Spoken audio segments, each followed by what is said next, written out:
Hello everyone. I discussed with you all about the forces and different kind of forces. वो सब आप लोगों की मैंने जब डिस्कस किया था वो सब बेसिक वीडियो थी और वो सब वीडियो बहुत ज़्यादा इम्पोर्टेंट भी थी क्योंकि उनमें आपका पूरे चैप्टर का पूरा डीपली एक्सप्लेनेशन था। अब हम अपने मेन चैप्टर की तरफ मूव होते हैं जो कि आपका बहुत ज़्यादा इम्पोर्टेंट है। अब आप लोगों का मेन टॉपिक शुरू होता है, ठीक है। जैसे कि हम चैप्टर शुरू करने, वैसे तो चैप्टर शुरू हो ही चुका है, तो इसके अंदर सबसे जो मेन और जरूरी बात क्या है सुनिए ध्यान से। देखो, जो पहला टॉपिक आपका आता है translatory motion. What? Translatory motion.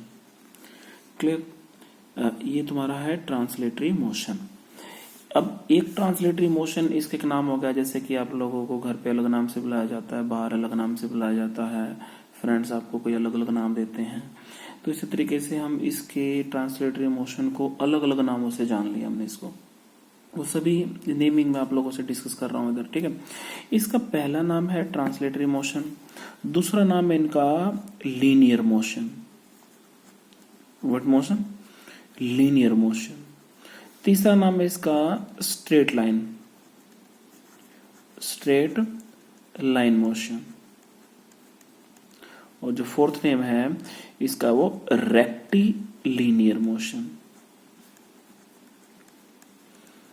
ठीक है। चारों का मीनिंग एक है, लेकिन इन सब का एक डेफिनेशन है। जैसे कि इस चैप्टर में दो ही चीजें आप लोगों से डिस्कस करनी है।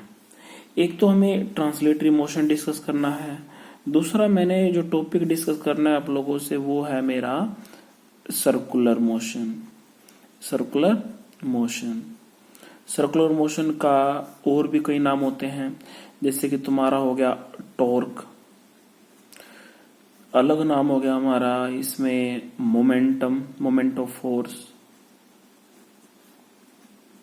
ठीक है। और इसका और भी नाम होगा जिससे बोलते हैं रोटेटरी मोशन। क्लियर? तो इसमें हमें दो ही चीज आप लोगों से डिस्कस करनी है। पहली चीज तो हमें ये चीजें डिस्कस करनी है आप लोगों से, दूसरी चीज मुझे ये डिस्कस करनी है आप लोगों से। पूरा चैप्टर इन्हीं चीजों में कवर हो जाता है। इस चैप्टर के अंदर बेसिक चीजें हमारी बहुत सारी आएंगी, जैसे कि हमारी कार सीधी चलती है, बस सीधी चलती है, तो उनमें हमारे पास वेलोसिटी होगी, क्योंकि हमें पता है कि जब बॉडी एक स्ट्रेट लाइन में चलती है तो उसका एक पर्टिकुलर डायरेक्शन भी रहेगा, और पर्टिकुलर डायरेक्शन रहेगा तो वो जब किसी न किसी वेलोसिटी स्पीड, किसी न किसी गति के साथ मतलब मोशन में चलेगी तो इसका मतलब उसके पास वेलोसिटी भी रहेगा। इसी तरीके से जो सर्कुलर मोशन होते हैं, सर्कुलर मोशन में हमारी सारी हमेशा स्पीड रहती है और जो उसकी वेलोसिटी रहती है वेरिएबल रहती है। वो सब चीजें मैं आपको लोगों से जैसे चैप्टर में आगे की तरफ बढ़ेंगे सब चीजें डिस्कस करूंगा।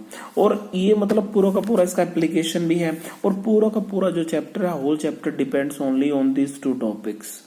तो I will discuss application part of the circular motion, or you can see different numericals. One numericals you will see in the examination 100% surety. और मैं कुछ ऐसे बेसिक मतलब तरीके बताऊंगा न्यूमेरिकल को सोल्व करने के कि आप बिल्कुल प्रॉपर सीख जाएंगे, ठीक है। तो अब हम अपने पहले टॉपिक पे आते हैं। अभी इसमें सबसे पहला टॉपिक हमारा यही होता है ट्रांसलेटरी मोशन। इसके डिफरेंट नेम्स है linear motion, straight line motion, rectilinear motion. In the examination you will not show there any kind of confusion when you will write any solution of the given question. Okay, so all terms have their specific particular meaning. So I can say these all four terms have their only one particular fixed meaning only. Clear? So I can say I have 2 points. This is the A point, this is the B point. If body is moving from A point to B point, तो आप लोग देख रहे होगे कि एक जो रास्ता है बिल्कुल स्ट्रेट लाइन है, इसके अंदर किसी तरीके का ऐसे रोटेशन नहीं, इस तरीके कोई ऐसा मोशन नहीं, इसमें सिर्फ आपका एक स्ट्रेट लाइन पाथ है, एक सीधा रास्ता है। और जब कोई भी इस तरीके का सीधा रास्ता आप लोगों को मिलता है, इस तरीके के मोशन को बोलते हैं ट्रांसलेटरी मोशन। इस तरीके के मोशन को बोलते हैं लीनियर, स्ट्रेट लाइन, और या फिर क्या बोल सकते हैं हम उसको, रेक्टिलीनियर। तो इस तरीके के सारे मोशन आपके किस में आएंगे, रेक्टिलीनियर और translatory motion. Body moves in a straight line path या covers a straight line path is called what, translatory motion. Right. उसी तरीके से मैं अब आगे वाले टॉपिक की बात करता हूँ, सर्कुलर मोशन की। इसमें क्या होता है, जैसे तुमने एक पॉइंट ले लिया, उसके चारों तरफ तुम घूमना शुरू कर दो। कई बच्चे शरारती होते हैं, वो क्या करते हैं, बाइक को मतलब स्टैंड की साइड से करके ऐसे रोटेट कराते रहते हैं, किसी पॉइंट के चारों तरफ ऐसे रोटेट कराते रहते, तो उस तरीके का मोशन जो रहेगा वो तुम्हारा सर्कुलर मोशन रहेगा। कई केसेस में ऐसे होते हैं कि आप मतलब पूरा कंप्लीट रोटेशन ना करा के हाफ रोटेशन करा देते हो। जैसे कि आप लोग अपने घरों के अंदर डोर यूज करते हो, दरवाजा यूज करते हो, दरवाजा पूरा रोटेट नहीं करता। विंडो यूज करते हो, विंडो भी पूरी रोटेट नहीं करती, उसका 1/4 मूव करते हैं, हाफ रोटेशन हमें, हाफ सर्कुलर रोटेशन हमें मिल जाता है। तो इस तरीके के मोशन हमारे टॉर्क में स्टोर हो जाते हैं, मोमेंटम ऑफ फोर्स में स्टोर हो जाते हैं। तो ये सब चीजें हमारी मतलब जब किसी पॉइंट के चारों तरफ PIOT जो भी है, तो उसके चारों तरफ जब कोई भी पाइवोट के चारों तरफ कोई भी जब बॉडी हमारी रोटेट करती है, तो उस तरीके के मोशन को क्या बोलते हैं, सर्कुलर मोशन बोलते हैं। फैन का रोटेशन भी सर्कुलर मोशन में आता है, अर्थ का रोटेशन भी सर्कुलर मोशन में आता है, क्योंकि उसके अंदर चीजें आपकी सन के चारों तरफ रोटेट करती रहती हैं। क्लियर।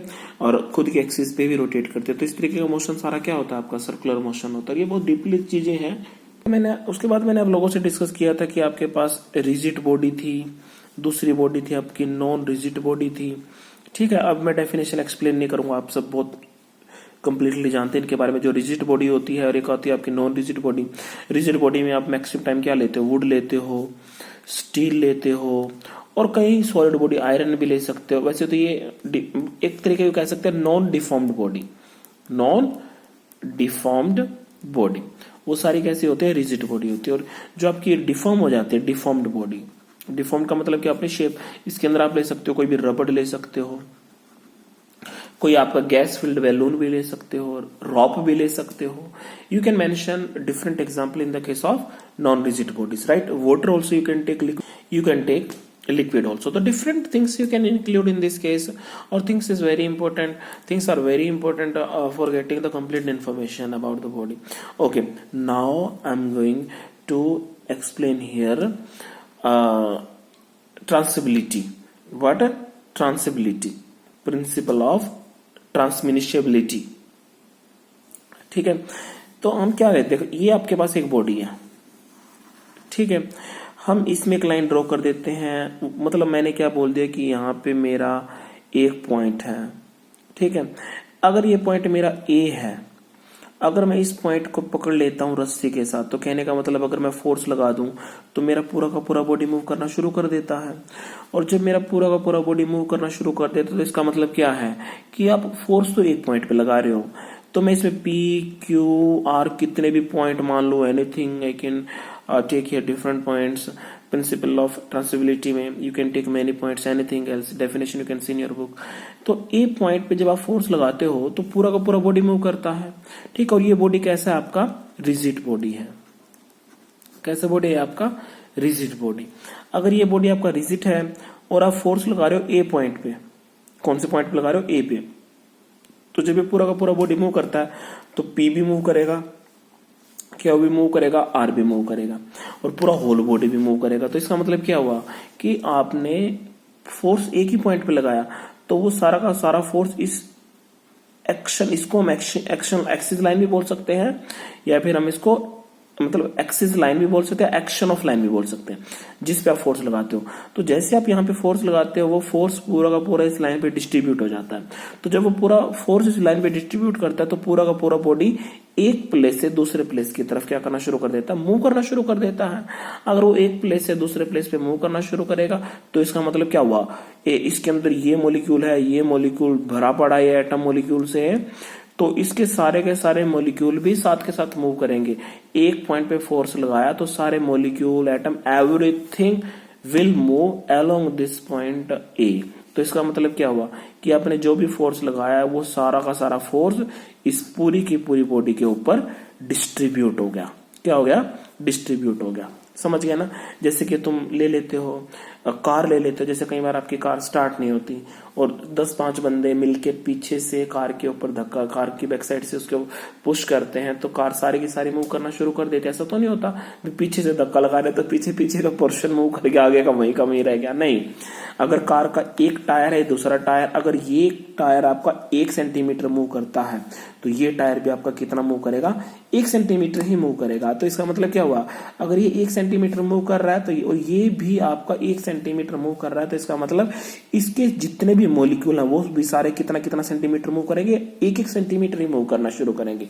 तो कहने का मतलब आप एक पॉइंट पे फोर्स लगा रहे हो और सारा का सारा फोर्स पूरी की पूरी बॉडी पे क्या हो जा रहा है, डिस्ट्रीब्यूट हो जा रहा है।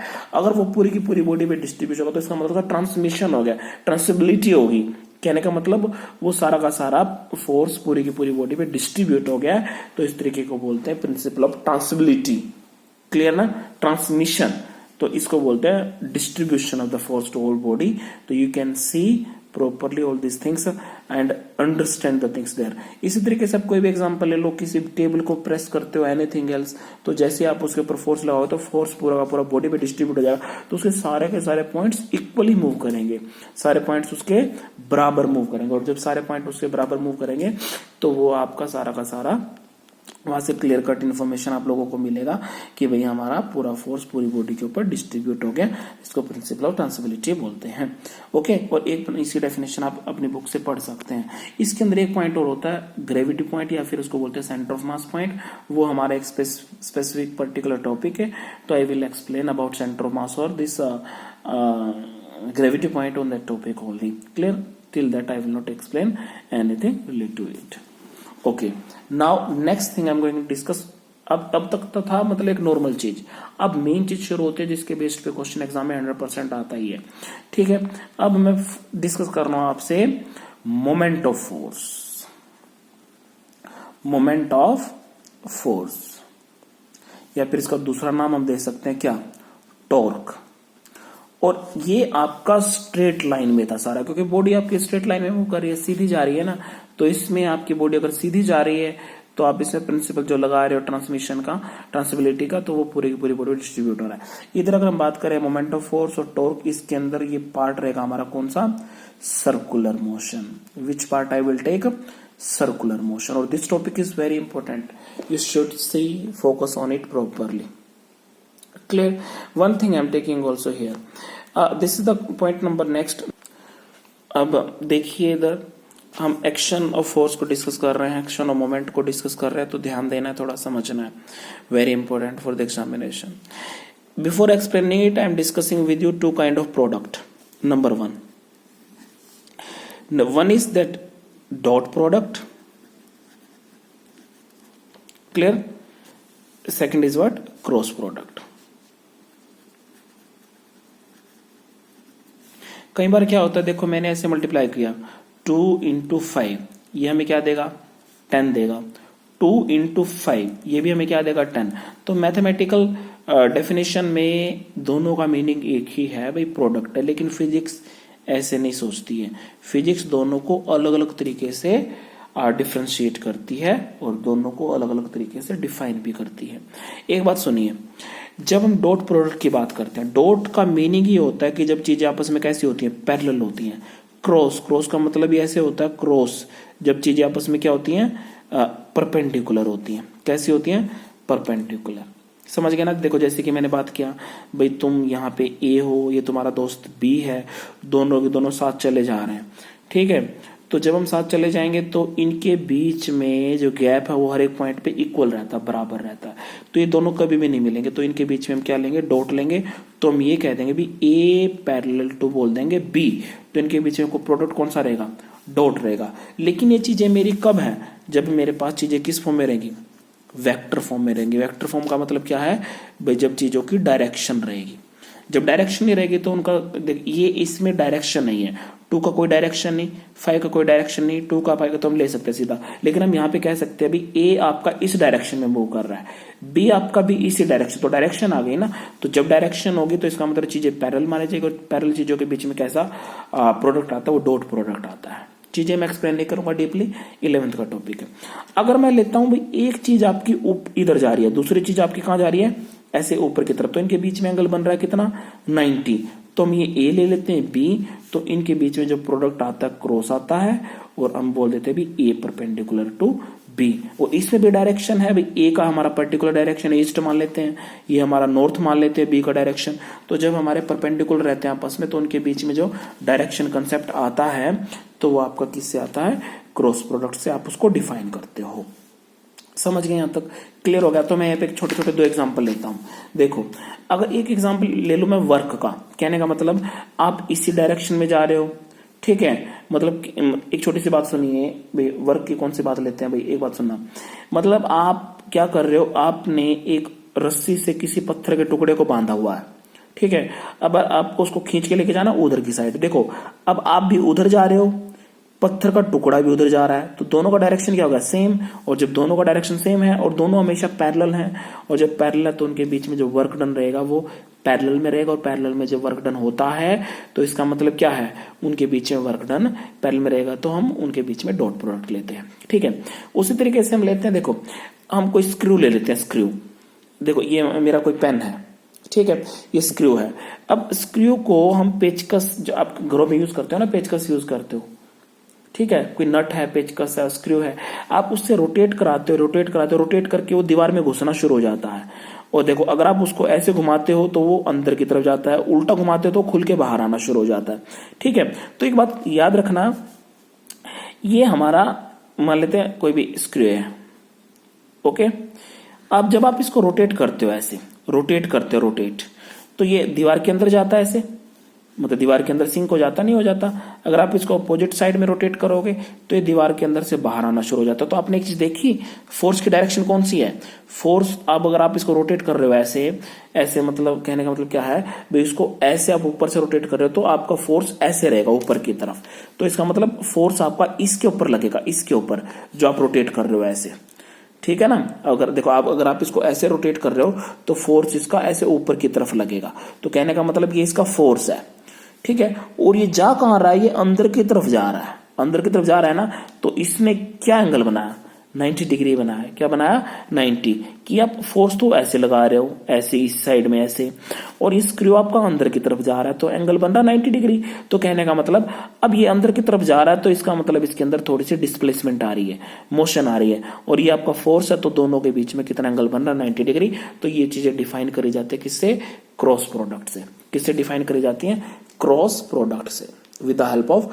Cross product. अब हमारा जो टॉपिक है मोमेंट ऑफ फोर्स, तो मोमेंट ऑफ फोर्स, मैं वर्क पावर एनर्जी में मैं डॉट प्रोडक्ट, यहाँ पे मोमेंट ऑफ फोर्स डिस्कस कर। Moment of force, moment of force ये होता ही एक छोटी सी है, इस पे सर्कुलर मोशन की एप्लीकेशन होती है ये।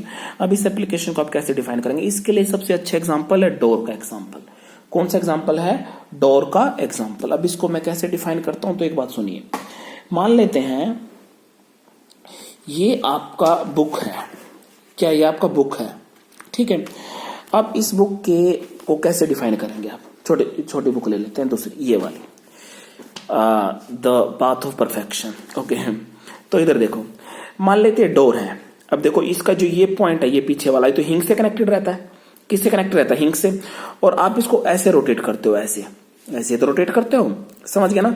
अब इसको पकड़ते कहां से आप, जब बंद करते हो घर का गेट बंद का, यहां से पकड़ते हो ना। तो जब आप ऐसे लगा रहे हो, ऐसे ऐसे, और देखो मैं पूरी बुक को यहां रख रहा हूं, देखो ये आपका ये एक पॉइंट है, ये आपका दूसरा पॉइंट है, ओके। अब मैं इस पे ऐसे ऐसे इसको खड़ा कर रहा हूं, देखो ध्यान से देखना। अगर मैं इसको ऐसे खड़ा कर रहा हूं तो इसको आप ऐसे रोटेट कराओगे, देखो ऐसे रोटेट कराओगे, ठीक है ना। वैसे तो ये 1/4 रोटेट करेगा, जैसे रोटेट, हमें क्या मतलब, तो लेकिन ये जितना भी रोटेट कर रहा है, तो कहने का मतलब ये यहां से ये ऐसे रोटेट कर रहा है, नहीं रोटेट कर रहा है, तो कहने का मतलब देखो, ये तो बात होगी भाई, इसने सर्कल बनाया, क्या बनाया, सर्कल बनाया, समझ गए। अब फोर्स आप इस जो इसकी ये देखो, ये जो डोर है, इस डोर की कन्नी पे फोर्स लगाते हो आप, इधर इधर पकड़ के, समझ गया ना। तो जहां पे फोर्स लगा रहे हो, तो जो ये लाइन है, ये वाली लाइन, ये वाली लाइन, ये वाली आपकी कौन, देखिए ये मतलब ऐसे तो स्ट्रेट लाइन, सर्कुलर की वजह से हमें सर्कल मिल गई। तो ये वाली, मैं किसी पॉइंट को सिलेक्ट कर ले, मान लेते ये पॉइंट सिलेक्ट कर रहा हूं, तो ये वाली लाइन, ये जो लाइन है, ये मेरी कौन सी लाइन है, फोर्स लाइन। कौन सी लाइन है मेरी, फोर्स लाइन, ठीक है। अब एक बात सुनिए, ये फोर्स लाइन है मेरी, समझ गया ना। अब देखो, ये ऐसे रोटेट कर रहा है, ठीक है, फिर ऐसे रोटेट करेगा, जैसे भी रोटेट करेगा तो ये यहां से मतलब इस पॉइंट से इस पॉइंट तक का इसने क्या कवर किया, ये एक तरीके का क्या है तुम्हारा, इसके अंदर डिस्टेंस है हिंग से, या फिर कह सकते हो डिस्प्लेसमेंट कह सकते हो। तो यहाँ पे दो ही वेक्टर, दो ही चीजें हमारी, एक हमारी फोर्स है, स्केलर वेक्टर आपने 9th में पढ़ लिया होगा, ये तुम्हारी क्या है, डिस्प्लेसमेंट है, जिसको क्या बोलेंगे, आर बोलेंगे। ठीक है, तो ये फोर्स की क्या है, परपेंडिकुलर है, तो हम इसको क्या बोलेंगे, परपेंडिकुलर डिस्टेंस। क्या बोलेंगे अब इसको, परपेंडिकुलर डिस्टेंस। समझ गया ना। और जब ये रोटेट कर रहा है तो रोटेट करने से क्या रहा है, सर्कुलर मोशन, और सर्कुलर मोशन को क्या बोलते हैं, मोमेंट ऑफ फोर्स, और मोमेंट ऑफ फोर्स का दूसरा नाम मैंने बताया था, टॉर्क बताया था। क्या बताया था मैंने, टॉर्क बताया था। तो इसको ध्यान से देखिए, तो जो मेरा मोमेंट ऑफ फोर्स, या फिर हम इसको बोलेंगे टॉर्क, टॉर्क को ऐसे सिंबल से डिनोट करते हैं टाउ से, ये बनेगा तुम्हारा फोर्स इनटू परपेंडिकुलर डिस्टेंस। अब बीच में मल्टीप्लीकेशन कौन सा लगाओगे, मल्टीप्लीकेशन इसके बीच में आएगा कौन से वाला, क्रॉस वाला। कौन से वाला आएगा, क्रॉस वाला। फोर्स हमारा वेक्टर है, आर भी हमारा वेक्टर क्वांटिटी है, वो मैं आपने पता होगा, आर मेरा डिस्प्लेसमेंट है, फोर्स मेरा भी वेक्टर है, और ये टॉर्क भी मेरा मतलब है, टॉर्क हाँ वेक्टर। समझ गया ना। तो टाउ इज इक्वल टू मेरा क्या हो जाएगा, force into displacement, force into displacement. We will get here rotation, we will get here rotation properly. Okay और नॉट ओके। अब एक बात सुनिए, वैसे तो मैंने इसमें वेक्टर साइन आपको दिया ही नहीं, शो ही नहीं किया, तो जब मैं वेक्टर साइन शो ही नहीं कर रहा तो इसका मतलब मैं सीधा भी लिख सकता हूं, force into perpendicular distance, perpendicular distance, यानी कि tau is equal to F R perpendicular. Later I will explain everything. I am taking a dot here, cross, everything I will tell you. By torque is the scalar vector, anything else. So in this case, when we will get a particular fixed direction, things will be things can be simply vector quantity, another not. So I can say tau is equal to force into perpendicular distance. Okay or not okay? So simply this is the torque, here we can say moment of force. ठीक है। अब एक बात सुनिए, tau is equal to R cross F, you can write as same like it also, no not issue. अब one thing listen, अब R is equal to are perpendicular into F, समझ गए यहाँ पे। अब एक चीज मैं और बता दे रहा हूं यहाँ पे छोटी सी, जब आपके पास देखो ए भी वेक्टर है, वेक्टर साइन में शो नहीं कर रहा क्योंकि तुम्हारे सिलेबस में नहीं, जब ये भी है, जब हम ए डॉट बी, ये आप याद रखना, माइंड में कीप करना, तो ए बी जब आप इस डॉट को हटाते हो तो यहाँ पे एक नया ट्रिग्नोमेट्री फंक्शन आता है, इसको बोलते हैं कोस थीटा। और ये हमारा ए क्रॉस बी, जब क्रॉस को हटाते हो तो हमारा यहाँ पे ए बी क्या आएगा, हमारा साइन थीटा आएगा। क्या आएगा, साइन थीटा। तो इसी तरीके से जब यहां पे लेंगे टाउ इज इक्वल टू, अगर मैं इस क्रॉस को हटा दूं तो मेरा आएगा आर परपेंडिकुलर एफ क्या आएगा, साइन थीटा। साइन थीटा ये तुम्हें रट लेना है, याद कर लेना है कि भी ये साइन थीटा कहां से आ रहा है, क्या मतलब हुआ इसका। जब परपेंडिकुलर चीजों हटती हैं तो परपेंडिकुलर चीजों को एक्सप्लेन करने के लिए हम यहाँ पे कंपोनेंट फॉर्म लेते हैं, वो मैं बाद में बताएंगे तुम लोगों को, 11th क्लास का टॉपिक है, यहाँ पे आपको इसको थोड़ा सा याद कर लेना है। Torque is equal to are perpendicular F sine theta. Okay और नॉट ओके, क्लियर। अब एक छोटा सा चीज ले लेते हैं हम कि हमारा कब हमारा मैक्सिमम, अब कई बार हम देखते हैं भी हमारा डोर है, डोर के अंदर कब हमारा मैक्सिमम रोटेशन आता है, कब हमारा मैक्सिमम रोटेशन नहीं आता है, समझ गया ना। कब मतलब रोटेशन आएगा उसके अंदर, कब उसके अंदर कम, कहाँ पे तुम्हें ज्यादा फोर्स लगाना पड़ेगा, कहाँ पे तुम्हें उसके अंदर कम। यहाँ से तुम्हें क्लियरिफिकेशन मिलनी चाहिए कहाँ पे तुम्हें ज्यादा। अब एक बात सुनिए, मैंने ये बोला था कि हमारा इससे डोर है, ठीक है। अब हम इस डोर को ऐसे गिरा लेते हैं। अब देखो एक बात याद रखना, यहां पे आप फोर्स अप्लाई कर रहे थे इसको रोटेट कराने के लिए, यहां पे भी आप हाथ रख के इसको धकेल सकते हो, यहां पे भी, यहां पे भी, यहां पे भी, यहां पे भी, समझ गए ना। जब मैंने इसको खड़ा किया ऐसे, तो इस पॉइंट से लेके इस पॉइंट तक ये तो हमारा परपेंडिकुलर डिस्टेंस हो गया, ये तो हमारा परपेंडिकुलर डिस्टेंस हो गया ना। और ये हमारा ये हमारी फोर्स लाइन होगी, ये वाली हमारी कौन सी होगी, फोर्स लाइन होगी, समझ गए ना। अब एक बात सुनो, मैं जब इसको रोटेट कर रहा हूं, देखो एक बात, घर का गेट होगा जितना बड़ा उतना आपको समझ आएगा। एग्जांपल घर पे खुद करके देख लेना, यहाँ मेरे पास पॉसिबल नहीं है, मतलब मेरे पास प्रॉपरली स्टफ नहीं है एक्सप्लेन करने के लिए। जब आप इसको ऐसे रोटेट कराते हो, ऐसे रोटेट करा रहे हो ऐसे, अगर आप इसको रोटेट करा रहे हो ऐसे, तो ये वाला पॉइंट बिल्कुल कॉर्नर से पकड़ोगे तो आपको ऐसे महसूस होगा कि आपको फोर्स बहुत कम लगाना पड़ रहा है, आपको फोर्स बहुत कम लगाना पड़ रहा है, समझ गए। और जब आप घर का गेट पे एग्जांपल ले लेना, जैसे जैसे आप अंदर की तरफ लगाओगे फोर्स यहाँ पे, तो इसका मतलब आपने थोड़ा सा परपेंडिकुलर डिस्टेंस कम कर दिया। आप अंदर की तरफ मूव करके तब आप फोर्स लगाना, तो आपको थोड़ा सा ज्यादा फोर्स लगाना पड़ेगा। और अंदर चले जाओ तो आपको और ज्यादा। और जब आप बिल्कुल यहाँ हिंग्स की पास से पकड़ के फोर्स लगाओगे ना, तो आप दरवाजे को बंद ही नहीं कर पाएंगे, दरवाजे को बंद कर ही नहीं पाएंगे। जैसे आपका नल है, नल तो सभी यूज करते हैं ना पानी निकालने के लिए, तो जब आप वाटर पंप, तो जब आप देखो उसकी जो पानी निकालने वाली ये ऐसे पकड़ के आप उसको चलाते हो ऐसे करके, ऐसे। पहली बात तो जब आप वो मतलब एक पॉइंट देखो, एक पॉइंट पकड़ के ऐसे देखो, ये मान ले फिक्स पॉइंट है उसका, ठीक है। जब आप उसको ऐसे ऊपर नीचे करते हो तो कहने का मतलब ये ऐसे रोटेट कर रहा है, तो पहली बात तो यहाँ पे सर्कुलर मोशन आ रहा है, ठीक है। और जब आप इसको ऐसे रोटेट कर रहे हो ऊपर नीचे रोटेट कर रहे हो, तो ये जितनी लंबी उसकी जो ये मतलब ये रोड होती है ना, ये रोड जिससे आप पानी निकालते हैं, तो जितनी लंबी होती है ये, और जितना आप लंबी मतलब पीछे से पकड़ेंगे तो आपको उतना ही कम फोर्स अप्लाई करना पड़ेगा, उतना आसानी से आप पानी। तो जिन नल की छोटी होती है ये पाइप रोड, तो आपको उस पर ज्यादा फोर्स लगाना पड़ता है। तो कहने का मतलब क्या है, जैसे जैसे आपने परपेंडिकुलर डिस्टेंस को डिक्रीज किया तो आपको फोर्स की वैल्यू को क्या करना पड़ेगा, बढ़ाना पड़ेगा, फोर्स की वैल्यू को बढ़ाना पड़ेगा। समझ गया ना। अब फोर्स की वैल्यू को बढ़ाने के लिए क्या करना पड़ेगा, तो पहली बात क्या है, जो ये मोमेंट ऑफ फोर्स है, मोमेंट ऑफ फोर्स दो चीजों पे डिपेंड करता है। पहली चीज कौन सी है यहाँ पे, फोर्स पे तो डिपेंड करेगा ही। फोर्स को इंक्रीज करोगे मोमेंट ऑफ फोर्स बढ़ेगा, फोर्स को डिक्रीज करेंगे तो मोमेंट ऑफ फोर्स तो उसके बाद देखो सबसे मेन पॉइंट इसका फैक्टर क्या है, वो है परपेंडिकुलर डिस्टेंस। क्या है, परपेंडिकुलर डिस्टेंस। अगर आप परपेंडिकुलर डिस्टेंस को बढ़ा देते हो, अगर आपका फोर्स है कांस्टेंट, फोर्स आपका है कांस्टेंट जितना आपने अप्लाई किया, ठीक है, मान लेते हैं ये डोर की इतनी बड़ी ये वो है, सिंपली मतलब ये डोर है हमारा यहाँ तक, तो यहाँ पे फोर्स लगाते हो, यहाँ पे इस पॉइंट पे फोर्स लगाते हो, तो परपेंडिकुलर डिस्टेंस यहाँ पे लगाते हो आपको 2 न्यूटन। कितना न्यूटन लगाया आपने, 2 न्यूटन। तो आप क्या मतलब आपने जब यहाँ पे 2 न्यूटन लगाया, तो ये 2 न्यूटन मान लेते बहुत कम है, तो आप इसको परपेंडिकुलर डिस्टेंस सबसे ज्यादा है इधर, तो आप इसको ऐसे रोटेट करते रहोगे तो बहुत आसानी से रोटेट कर सकते हो। अब आपने परपेंडिकुलर डिस्टेंस कम करके अब आपको फोर्स यहाँ लगाना है, और ये फोर्स आपका कितना है, 2 न्यूटन। तो कहने का मतलब आप और आगे चले जाओ, यहाँ पे भी आपको कितना लगाना है, 2 न्यूटन। तो यहाँ पे आपने बहुत अच्छे से उसको रोटेट करा दिया 2 न्यूटन के साथ, यहाँ पे आप थोड़ा बहुत कम ही रोटेट करा पाएंगे, और यहाँ पे तो आप बिल्कुल ही, और यहाँ पे तो आपने 2 न्यूटन लगाया और परपेंडिकुलर डिस्टेंस बिल्कुल कम हो गया, तो यहाँ पे आप इसको बिल्कुल भी रोटेट नहीं करा पाएंगे। समझ गए। तो ये चीज आप यहाँ पे मोमेंट ऑफ फोर्स डिपेंड करता है परपेंडिकुलर डिस्टेंस पे।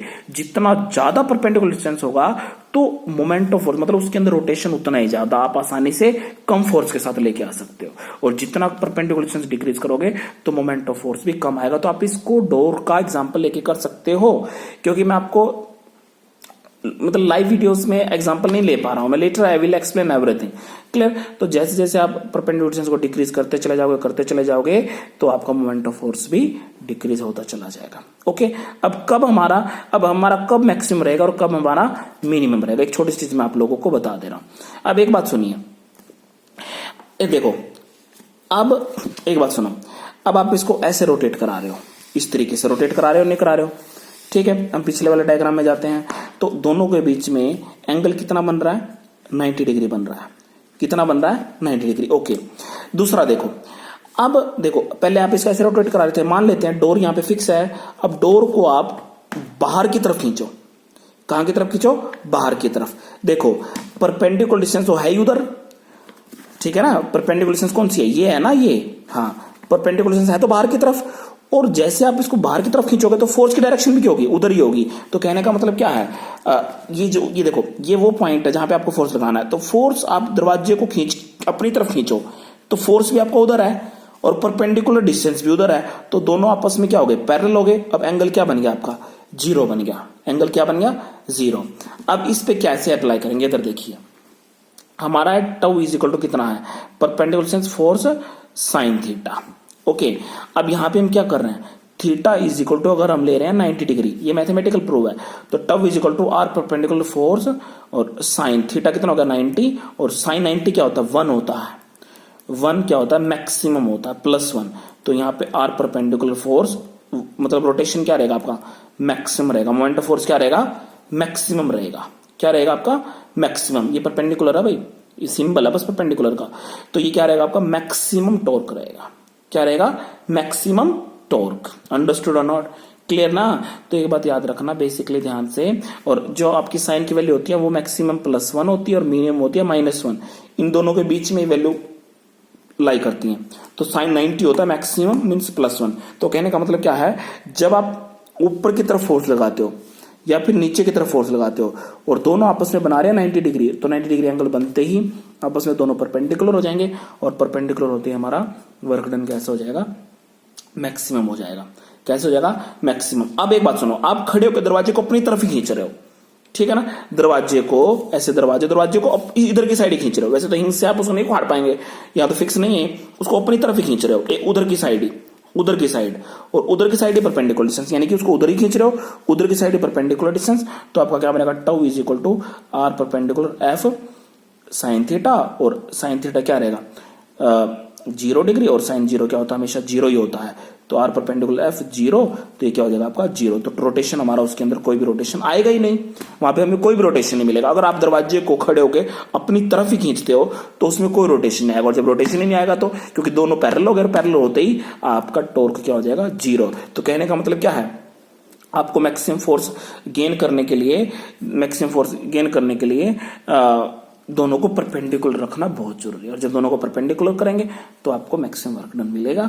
और प्रॉपर मैंने आपको तो एक इसकी यूनिट सिस्टम और डिस्कस कर लेते हैं। टॉर्क हमारा होता है परपेंडिकुलर टू फोर्स, राइट। तो इसको किससे मेजर करते हैं, मीटर में, और इसको किससे मेजर करते हैं, न्यूटन में। तो आपकी इसकी यूनिट बनेगी न्यूटन मीटर। क्या बनेगी, न्यूटन। न्यूटन SI है और मीटर भी SI है, तो न्यूटन मीटर कैसे बनेगी, SI यूनिट। समझ गए। और CGS में क्या बनेगा, ये मैंने बताया हुआ पहले, ये न्यूटन क्या बन जाएगा आपका डाइन, और ये क्या बन जाएगा आपका सेंटीमीटर। तो ये तुम्हारा कौन सा यूनिट हो जाएगा, CGS यूनिट। यानी कि SI यूनिट क्या है, SI यूनिट बनेगा आपका न्यूटन मीटर, और CGS यूनिट क्या बनेगा आपका dyne centimetre. Then I will tell later relation between SI unit and the CGS unit. तो also do properly and send me SMS। First of all सभी बच्चे video को देखते हैं, देखें, लाइक सब्सक्राइब और शेयर करें। और एक छोटी सी बात का ध्यान रखना, आप कमेंट सेक्शन में जो भी आपको डाउट आ रहा है, प्रॉब्लम आ रहा है, वो शेयर किया करें, ताकि मैं आपके डाउट जान सकूं भी आपको क्या डाउट आ रहा है, क्या प्रॉब्लम आ रहा है। तो मैं वहां पे आप लोगों को अच्छे से बताऊंगा, और पता भी चलेगा भी आप लोगों को कितना प्रिपरेशन हो गया आप लोगों का। कहने का मतलब कि आपको समझ आ भी रहा है या नहीं आ रहा है, तो मुझे वो चीज पता चलेगी, ठीक है। और जब मुझे वो चीज पता चलेगी तो मैं और बेहतर अपने आप को इम्प्रूव करने की कोशिश करूंगा। तो इसलिए मेरे बच्चों, तो सबसे पहले आप लोगों के लिए कंपलसरी है, कमेंट सेक्शन में आप लोग कमेंट दें, अच्छी वीडियो लगी, बुरी लगी, समझ आया, जिससे मैं अपने आप को इम्प्रूव कर सकूं। लाइक दें चैनल के ऊपर, तो सही से अच्छे से करें आप लोग, ध्यान रखें। और कमेंट सेक्शन में अपनी प्रॉब्लम का शेयर जरूर करें कि सर आपको ये चेंजेस करना चाहिए, या फिर दूसरी बात आप लोगों को मुझसे डिस्कस करना है कि आप लोगों को ध्यान रखना है कि सर हमें ये प्रॉब्लम आ रही है, इसको बेहतर बताइए, एक्सप्लेन करिए। तो मैं यहाँ पे all the best, good night.